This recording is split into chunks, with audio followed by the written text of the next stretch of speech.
The colony hospital on New Terra smelled like burning flesh and medicines. Captain stood in the observation room above the medical bay, watching the doctors work on Samuel Hayes. The young soldier had taken a direct hit from an energy weapon 3 hours ago. By all logic, he should have been dead. Instead, he was alive and asking for water.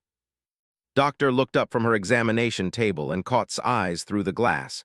She made a gesture that told him to come down, left his post and walked down the metal stairs, his boots making heavy sounds against the steps. He had seen many soldiers survive the weapons over the years, but never like this. The energy weapons burned hot and fast. They turned flesh into ash and bone into dust. Soldiers who took even a glancing hit usually died from shock and blood loss within minutes. Samuel Hayes had taken a direct hit to his chest and shoulder. The burn marks were clear on his skin, but underneath them was something else entirely. Pulled back the bandage slowly. The burned area was covered with what looked like tiny crystals, clear and hard, growing right out of his skin. They caught the light and shimmered like broken glass mixed with metal. The burned tissue beneath was already starting to heal. New skin was forming underneath the crystalline growth. "What is that?" asked. He had studied human biology in his academy training, but he had never seen anything like this. "I do not know yet," said. She was a careful scientist, never quick to jump to conclusions. "But it is growing. I watched it develop over the past 2 hours. The crystals are forming in response to the thermal damage. It is like his body is building a shield." Samuel Hayes opened his eyes. He was groggy from the pain medication, but his voice was steady. "Am I going to die, doctor?" "No," said. She checked his heart rate on the monitor. Everything looked normal, better than normal. His heart rate was already coming down.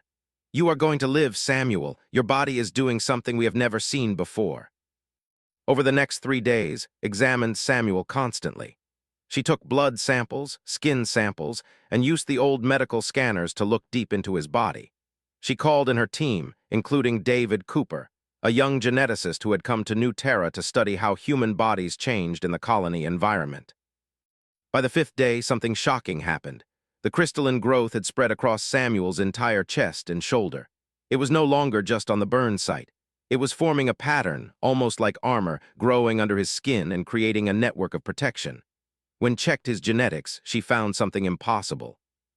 His DNA had changed, not in a small way. His entire genetic code had reorganized itself at the cellular level. New sequences had appeared that should have taken thousands of years to develop. They had appeared in 5 days. "This is impossible," David Cooper said, staring at the genetic readout on his screen. "Human DNA does not change like this. Evolution does not work this fast." "And yet it is happening," said. She pointed to the samples. "Look at the protein markers. His body is producing something we have never seen before. It is a compound that his cells are using to create these crystal structures. They are absorbing and dispersing the thermal energy from the weapon blast. His body literally turned the weapon's attack into building material for protection." Came back to the hospital that evening, showed him the genetic scans and the medical reports. He was a soldier, not a scientist, but he understood what it meant. Human soldiers were developing natural protection against the best weapons. It changed everything.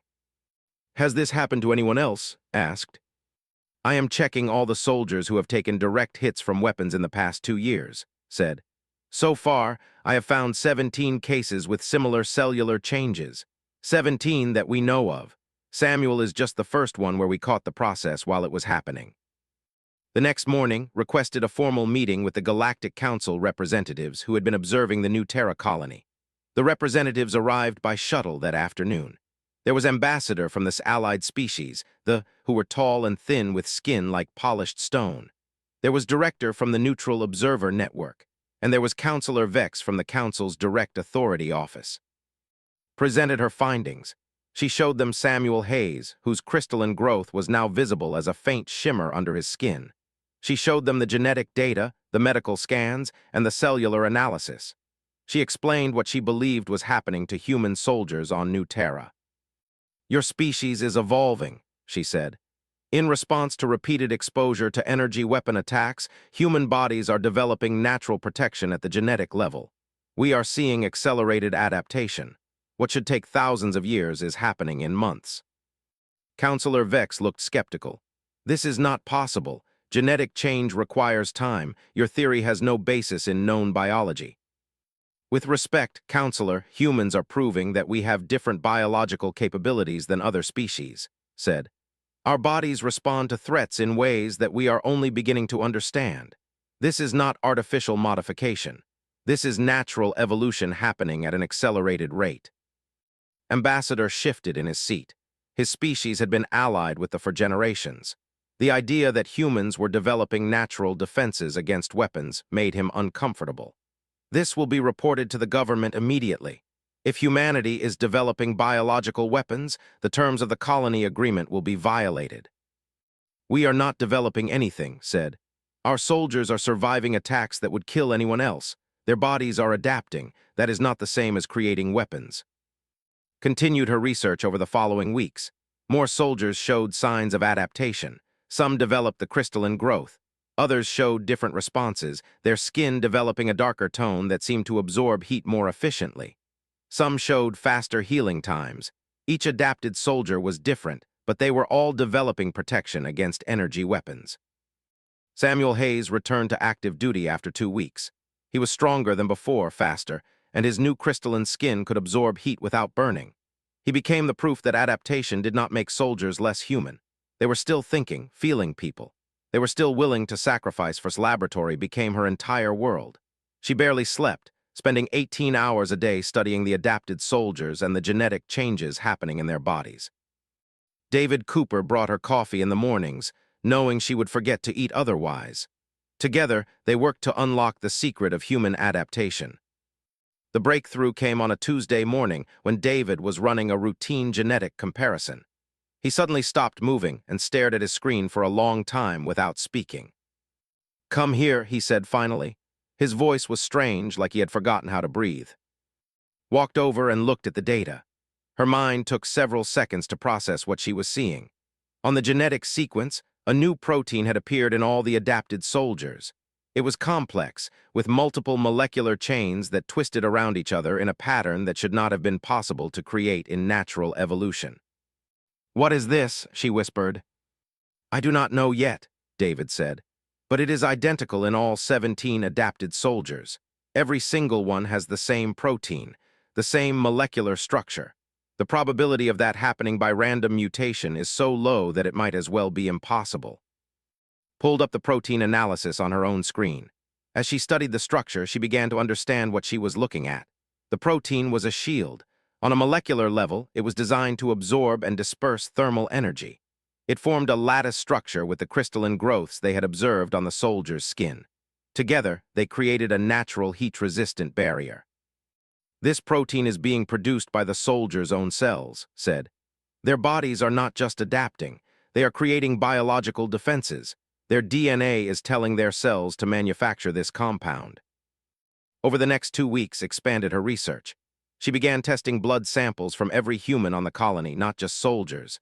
What she found shook her to her core. Of the colony's 9,000 humans, 230 showed early signs of the adaptation. They had never been exposed to energy weapons.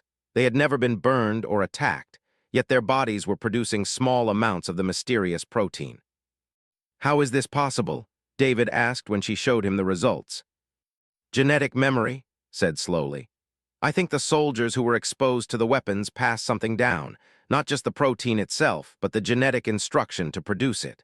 Their children are being born with the ability to make this protein even without exposure to weapon fire." Requested another meeting with the council representatives. This time, she came with more evidence and a more dangerous conclusion. She showed them that the adaptation was not just a response to immediate threats. It was becoming part of human genetic inheritance. "What are you telling us?" Counselor Vex asked. His flat face showed no emotion, but his body language suggested deep concern. "I am telling you that humanity is evolving in real time," said. "The adaptation started with soldiers exposed to energy weapons, but now it is spreading through the general population. In 3 generations, I believe that all humans will carry this genetic trait. We are becoming a species that naturally resists energy weapon attacks." The room went silent. Director leaned back in his chair, his ancient alien eyes studying with new intensity. Ambassador's skin changed color slightly, a sign of distress in his species. "This is concerning," Counselor Vex said. "We must launch a full investigation. They will believe that humanity is artificially creating a biological advantage. They may see this as an act of war." "Then they will be wrong," said firmly. "This is natural evolution. We are not creating these proteins in laboratories. We are not modifying soldiers with artificial enhancements. Human bodies are simply responding to a threat the way living things have always responded. We adapt or we die. Humans adapted." An investigation team arrived 3 weeks later. They included scientists from 4 different species, including a representative named Scientist who seemed hostile from the moment he arrived.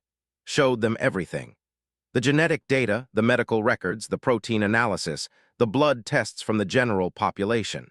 She explained the timeline and the probability of the changes. Scientist challenged every finding. "Your measurements are flawed," he said. "Your equipment is primitive. The adaptation you describe is impossible." "Then how do you explain Samuel Hayes?" asked. She brought the soldier to the laboratory. Samuel removed his shirt, showing the crystalline patterns that covered his chest and shoulder.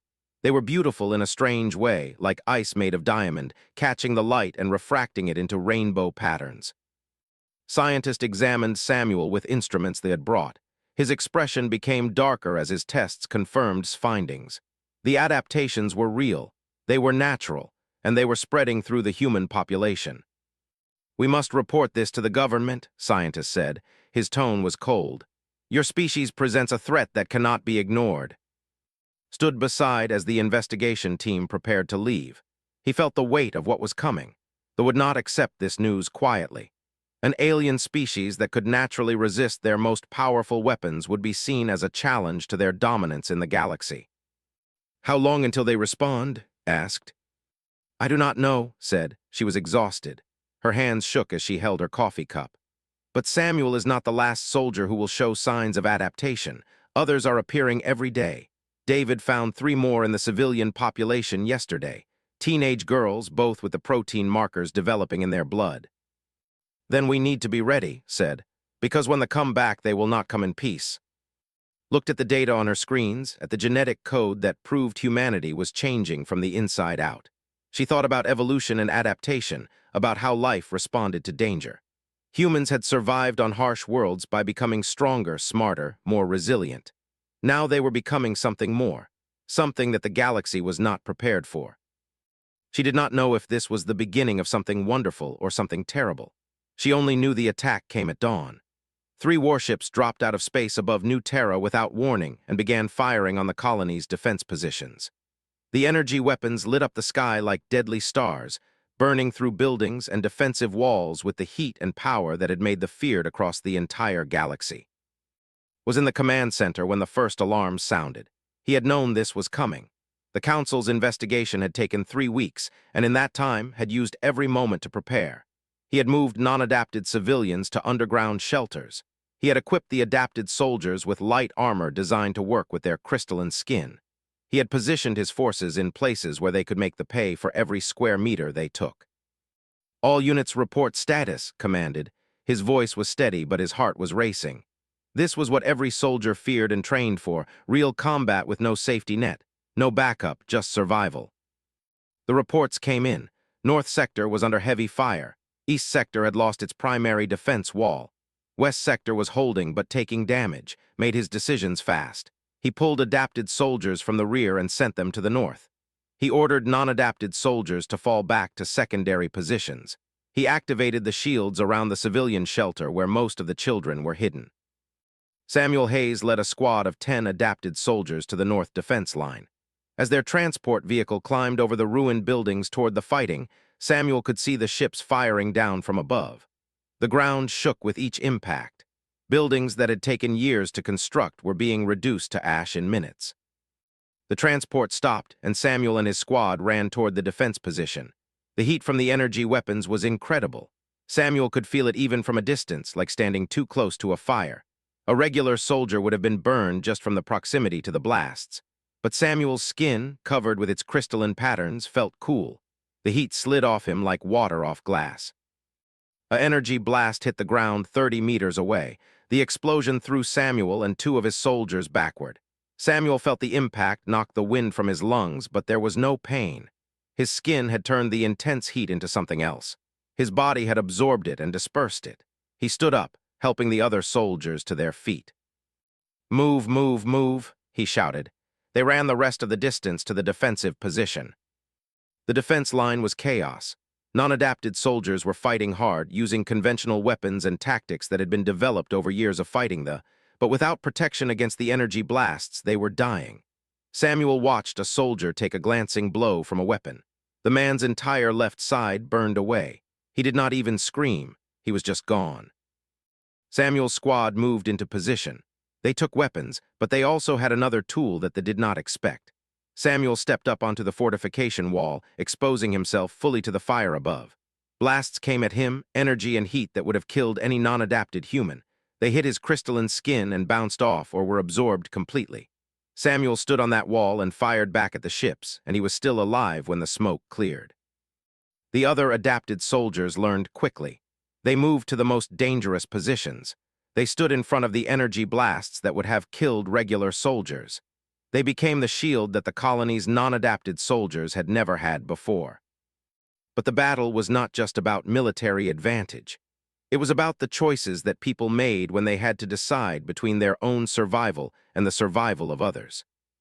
Grace was an adapted soldier, only 19 years old, who had joined the colony's defense force 3 years ago.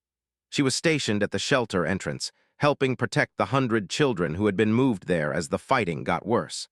The blasts were getting closer. Several had hit the area near the shelter already. Grace saw that the secondary entrance to the shelter was damaged. Children could be trapped if they needed to evacuate quickly. She told the other soldiers she was going to check it. She climbed the stairs to the upper level, where a crack in the wall was widening with each nearby blast. That was when an assault team landed nearby.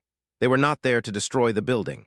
They were there to capture humans, to study the adaptation, to understand how it worked. 3 soldiers, tall and armored, moved toward the shelter entrance with weapons ready. Grace stepped out to meet them. She was one adapted soldier against 3 heavily armed warriors. The mathematics of the situation was simple. She had minutes, maybe less. She did not think about the odds. She did not think about her future or her family back on Earth. She thought only about the children in the shelter below her. She thought about their mothers and fathers who were fighting above ground. She thought about the meaning of being human, which included protecting those who could not protect themselves. Grace opened fire on the soldiers. Her weapon hit one and the creature fell, but the other 2 returned fire and their weapons were more powerful than hers. Grace took a blast on her shoulder. It burned even through her crystalline skin. She took another hit on her leg, and the pain told her that this attack was different, more intense than the standard fire. She did not stop fighting. She moved forward, using her adapted body to absorb the weapon fire. She threw herself at one of the soldiers, and together they fell backward. The second warrior continued firing, and the blasts hit Grace over and over. Her crystalline skin saved her from instant death, but it could not save her entirely. The cumulative damage was too much. With her last strength, Grace pushed the soldier she was fighting toward the edge of the elevated platform.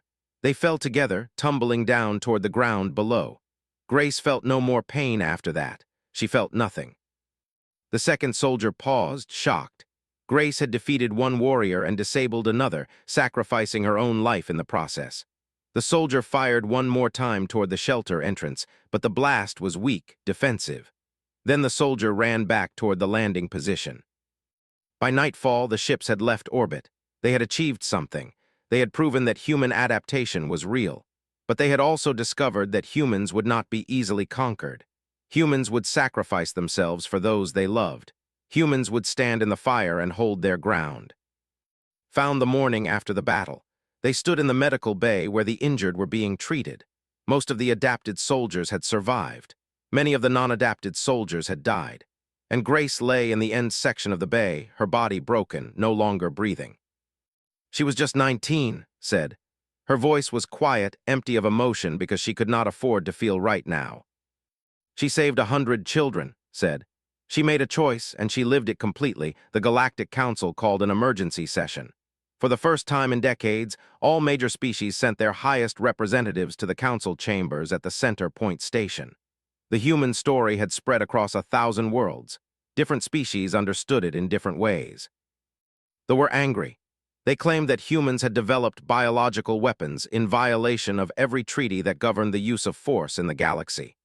They demanded that human settlements be restricted, that human expansion be halted, that humans be studied and controlled to prevent them from becoming a threat. They and several other species allied with the supported these demands. They feared what humans were becoming. If humanity could adapt to energy weapons, what would they adapt to next? Would they become unbeatable? Would they eventually dominate the entire galaxy? But other species saw it differently. A peaceful civilization that had never fought a war in their recorded history came forward to defend humanity. Their ambassador, a small crystalline being that shimmered with internal light, spoke to the council. "We have studied the evidence provided by all parties," the ambassador said. "What we have observed is not the creation of weapons. What we have observed is life adapting to survive. This is what all living things do. This is nature, not war." The council was divided. Some agreed with others agreed with the debates went on for days, treaties were discussed, laws were examined. The question at the heart of everything was simple but impossible to answer. What would humanity become, and should the galaxy stop it? Was called to the council chambers. She stood before beings from 100 different species, some of them looking at her with curiosity, some with fear, some with hunger. She had prepared her testimony carefully. She knew that her words might decide the fate of humanity. She explained the science again, patiently, in simple terms that any species could understand. She showed the genetic data, the medical records, the evidence that this was natural evolution, not artificial creation. She talked about Samuel Hayes, who had survived the unsurvivable. She talked about Grace, who had died protecting children that were not even her own species, her own family. "Humans are not becoming weapons," said. "Humans are becoming survivors. Every species in this galaxy has found ways to survive in dangerous environments. Humans are no different. We simply do it at a speed that appears rapid to you, but which is natural for us." Counselor Vex, the same official who had headed the investigation weeks ago, asked the question that everyone was thinking. "Doctor, will all humans eventually possess this adaptation?" Did not lie, she did not soften her answer. "Yes. In approximately 3 generations, the genetic trait will be present in all humans. We are not fighting this change. We cannot stop it. It is written into our very nature to adapt." The room exploded with noise. Species argued with each other. The representatives stood and demanded immediate action. They remained calm. Most others looked worried or thoughtful. Was also called to the council. As the military commander of New Terra, his voice mattered when discussing the implications of humanity's new abilities. He stood in the same chamber where had hours before. "I have seen humans die in this war," said. His voice was heavy with the weight of those deaths. "I have seen humans sacrifice everything to protect those they love. The adaptation has changed our bodies. It has not changed our choices." He described the battle where they had attacked. He talked about the adapted soldiers who had stood in the fire. But he also talked about the soldiers who had not adapted, who had fought just as hard, died just as bravely. He talked about Grace, who had made a choice to die so that others would live. "This is what humans are," said. "We are not conquerors who use our strength to dominate others. We are protectors. We use what we have to defend those who cannot defend themselves. If the galaxy is afraid of humanity becoming too powerful, they should not be. They should be glad, because humans will never use power for conquest. We use it for protection. We use it for sacrifice." The council debated for 3 more days. In the end, they came to a decision that satisfied no one completely, but that everyone could live with. Humans would be allowed to continue their presence in the galaxy. The restrictions on human settlements would be removed. The trade embargoes would end. But humanity would be monitored. A joint committee of species would work with and her team to study the adaptation. The research would be shared with all species who wanted it, and any human world could request help from the council if other species threatened them. It was not acceptance. It was not condemnation. It was a middle path, a way to move forward while keeping watch. When in return to New Terra with the council's decision, the colony celebrated, but knew that the celebration was temporary. The council's decision meant that humanity had become important to the galaxy's balance of power. Other species would pay attention now. Some would try to use humanity. Some would try to stop humanity's rise before it went too far. Some would study the adaptation, trying to recreate it in their own species. 3 days after returning, received news that changed everything. A human colony on a distant world had reported unauthorized visitors. Ships had landed, and soldiers had captured several adapted humans. The kidnappers had left no message, but there was no doubt what they wanted. They wanted to study the adaptation. They wanted to understand how humans had evolved so quickly. Told about the kidnappings that evening, they sat in the colony's observation dome, looking up at the stars above New Terra. "It has begun," said quietly. "The galaxy is reacting. We are no longer just a novelty or a threat to be monitored. We are a resource, something to be used."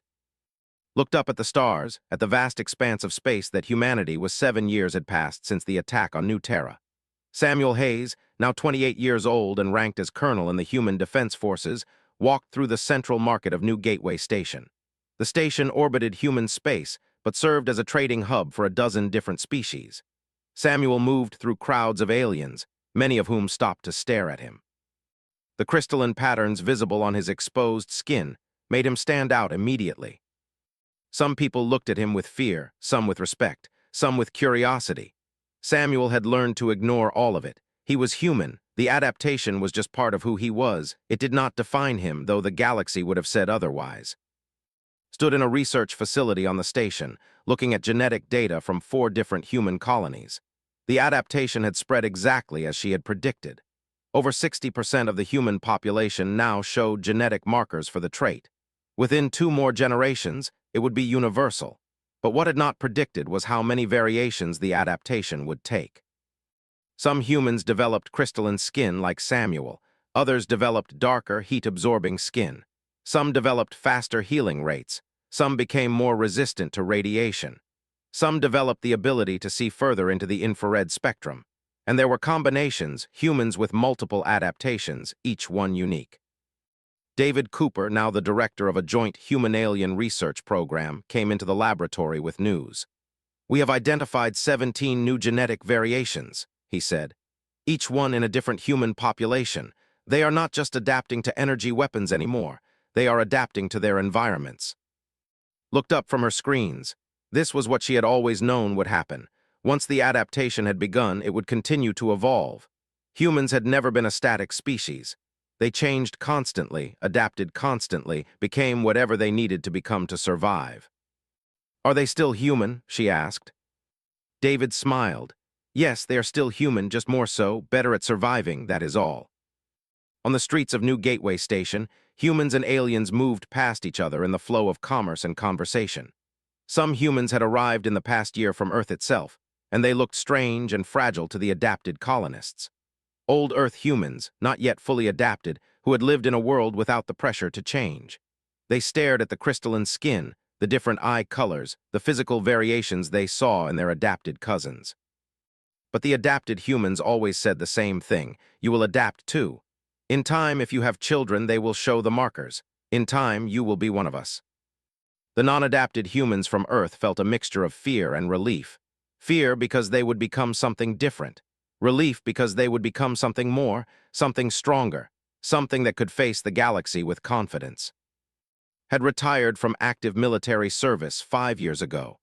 Now he served as the ambassador to the Galactic Council, representing all of humanity in the political and diplomatic arenas. His role was to show the galaxy that humanity was not becoming a threat. He had to prove every day that adapted humans were still human. But he had also had to defend his people against kidnapping attempts, against attempts at forced study, against species who wanted to destroy the adaptation through genetic warfare. It was exhausting work, but understood that humanity's greatest strength was not its adaptation. It was its determination to remain moral even when the galaxy believed them to be becoming something else. On a clear evening, and sat together in a quiet observation area on New Gateway Station.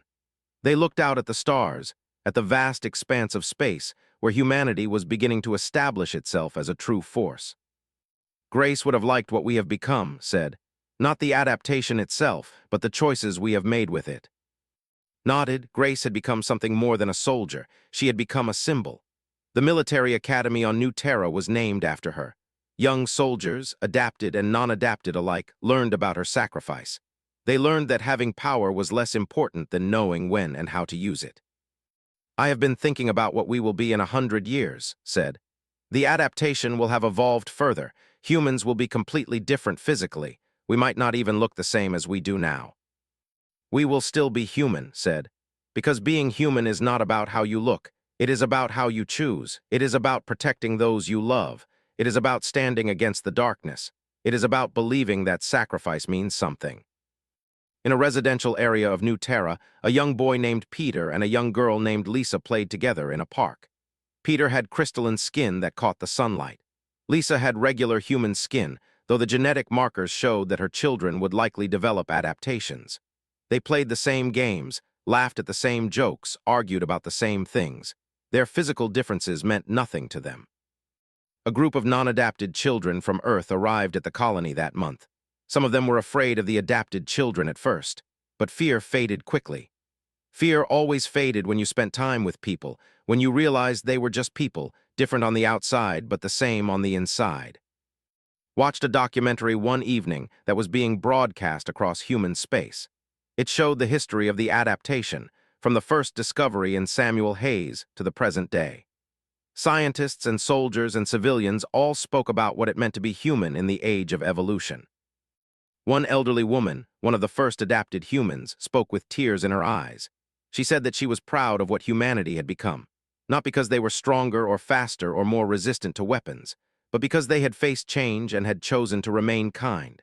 They had become more powerful and had chosen to use that power to protect others. They had discovered they were special and had chosen to share that discovery with the galaxy instead of using it for conquest. Samuel Hayes gave a speech to new military recruits a few years later. He stood before adapted and non-adapted soldiers, humans who had grown up with the adaptation and humans who had been born before it existed. The adaptation does not make us better than other species, Samuel said. It makes us different, and different can be a strength if we choose to make it so. But do not let the adaptation define who you are. Let your choices define you. Let your sacrifice define you. Let your compassion define you. That is what it means to be human, not what your body can do, but what your heart chooses to do. As years passed, humans spread further into space. Adapted humans opened new colonies in places that were too hostile for non-adapted species. They brought with them their values, their choices to build rather than destroy, to protect rather than conquer. Some species feared them. Some respected them. Some came to see them as partners in the work of building a better galaxy. In her final years of active research made one last discovery. The adaptation was not just changing human bodies. It was changing how humans thought, how they processed information, how they understood the world. Adapted humans had longer attention spans. They healed faster from psychological wounds. They showed greater resilience in the face of trauma. But they also showed greater empathy. Adapted humans reported higher levels of emotional connection to others. They showed greater willingness to sacrifice for those they loved. It was as if the adaptation was not just physical. It was spiritual, as if becoming stronger made humans more aware of how important it was to remain kind. On a night when the two moons of New Terra hung heavy in the sky, stood once more within an observation dome. They were both older now, slowing down, preparing for the next generation to take over the work they had started. "Do you think we did the right thing?" asked.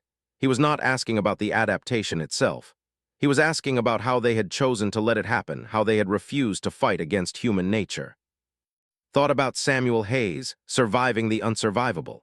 She thought about Grace, dying for strangers. She thought about all the humans who had come after them, making choices about who they were and who they wanted to be. "Yes," said, "I think we did the right thing. We did not try to stop what humans are. We just helped humans remember what they should be." In the darkness below the observation dome, the lights of New Terra's cities shone like hope against the void. Humans of every variation, adapted and non-adapted, lived together in the light. They built. They loved. They protected each other. They faced the future with determination and courage. They were still human, and that thought was the greatest achievement of all. The galaxy would continue to change. New species would arise. New conflicts would come. But humanity had learned something in the face of evolution. They had learned that becoming more did not require becoming less human. It required the opposite. It required choosing every single day to be better than the power they possessed allowed them to be. That choice would define humanity for the rest of its existence, and in that definition, humans would find their true strength. To understand. Then we will have to be careful about who we trust and who we protect. the same way we have always done. Thought about Grace, about the choice she had made. She thought about all the humans who would have to make similar choices in the years to come. The adaptation had changed their bodies. The future would change their place in the galaxy. But as long as humans remembered what they were, why they fought, what they chose to protect, the adaptation would not define them. Their choices would. Owing what it would cost. Looked at her friend and colleague. She understood what he was saying. Grace had proven something more important than any genetic adaptation. She had proven that humans did not change who they were, even when they gained new physical abilities. They remained human. They remained capable of love and sacrifice. The war with the would continue. But now the galaxy had seen something it did not expect. It had seen humanity not as a species with a new advantage, but as a species with an old value. The value of protecting others, the value of sacrifice, the value of standing up to the darkness, even when it meant facing it alone. Grace's story would spread across the galaxy, not as a story of biological adaptation, but as a story of what humans chose to do with the bodies they were given. And that story, thought, was more powerful than any weapon. There was no going back. Humanity had changed. The colony watched and waited for the Council's response, knew that what they had discovered would change humanity's place in the galaxy forever. Evolution was not supposed to work this way. But then again, humans had never been supposed to survive on a world as harsh as New Terra either. And they had, because humans adapted. It was what humans did best.